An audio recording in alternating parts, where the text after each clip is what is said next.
ଆଜି ମୁଁ ସକାଳ ସକାଳ କୁଆଡ଼େ ବାହାରିଲି। ଜୟ ଜଗନ୍ନାଥ ସାଙ୍ଗମାନେ। ତ ଆମେ ବର୍ତ୍ତମାନ ଦେଖନ୍ତୁ, ତ ବର୍ତ୍ତମାନ 3 ଜଣ ବର୍ତ୍ତମାନ ବାଇକ୍ରେ ଆମେ ଚାଲିଛୁ, ବାପା ମୁଁ ଆଉ ଜଣେ। ତ ଆମେ କୋଉଠିକୁ ଯାଉଛୁ ଦେଖନ୍ତୁ।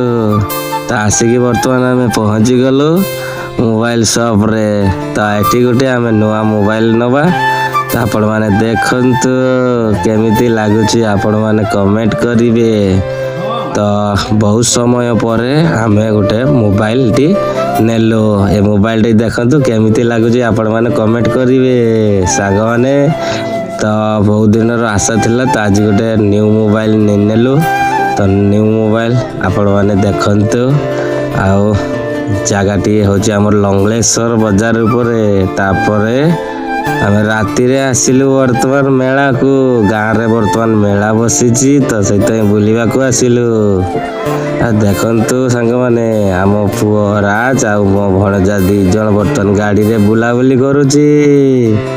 ଆଉ ଏମିତି ବୁଲିବା ଦେଖିକି ମୋର ମନ ବହୁତ ଖୁସି ହେଉଛି।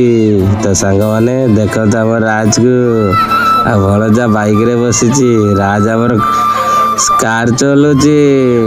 ଆଉ ସେପଟେ ଆମ ଝିଅ ତନୁ ଦେଖନ୍ତୁ ଉପରୁ ଝୁଲଣାରେ ଝୁଲୁଛି। ଏମିତି ସୁଯୋଗ ଆପଣମାନେ କେବେ ହାତଛଡ଼ା କରିବେନି। ତ ଚାଲ। ତ ଆମେ ବହୁତ ଟାଇମ୍ ପରେ ଏଠି ଆସିକି ମେଳା ଭିତରେ ପୁରା ପଶିଲୁ। ତ ଏଠି ଆମେ ଦେଖିବା କେମିତି ଜିନିଷ ସବୁ ଅଛି। ତ ବହୁତ ସାରା ଜିନିଷ ଦେଖିକି ଆମର ରୁମି ମନ ପୁରା ବହୁତ ଖୁସି ହେଇଯାଇଥିଲା। ତ ସେ କହିଲେ କିଛି ଗୋଟେ ଜିନିଷ କିଣିବ ବୋଲି। ତ ଦେଖନ୍ତୁ ରାଜ ଆମର କହୁଛି ବଟ୍ ବଲ୍ ନେବ। ତାପରେ ଆସିକି ଆମେ ଏଠି ଷ୍ଟେସନାରୀ ଜିନିଷ ପାଖରେ ପହଞ୍ଚିଗଲା ପରେ ଆମେ ଏଠି ଗ୍ଲାସ୍ ପାଇଁ ଆମେ ଜିନିଷ ବାଛୁଥିଲୁ। ଆମ ରୁମି ବର୍ତ୍ତମାନ ଗ୍ଲାସ୍ ବାଛି ସାରିଲା ପରେ ଆମେ ବର୍ତ୍ତମାନ ଏଠିରୁ ଯିବୁ।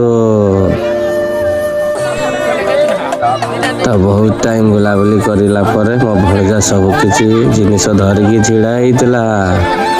ଆଉ ଏପଟେ ଆମର ଦେଖନ୍ତୁ ପୁରା ମୁଁ ଖାଲି ଦେଖଉଛି ଆଉ ସମସ୍ତଙ୍କୁ ବୁଲଉଛି। କେମିତି ଲାଗିଲା? Like comment share